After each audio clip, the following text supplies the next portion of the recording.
ભાવનગર જિલ્લાના તળાજા શહેરમાં આજે સવારથી ગાજવીજ સાથે ધોધમાર વરસાદ શરૂ થયો હતો।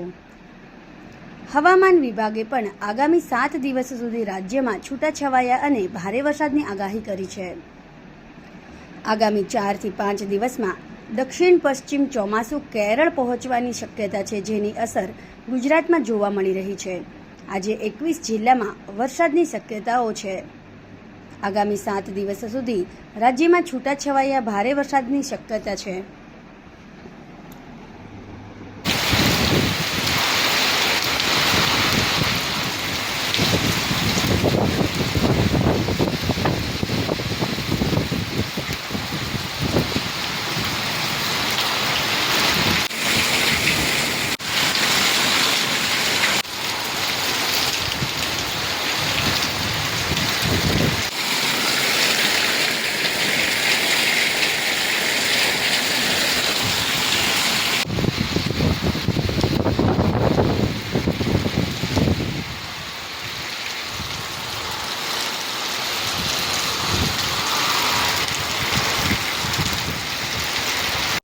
સમાજ માટે સત્ય માટે સત્યપૂર્ણ સમાચાર પ્રસારણ આપના મોબાઈલ પર તરત જ લાઈક કરો, શેર કરો અને સબસ્ક્રાઈબ પણ કરો।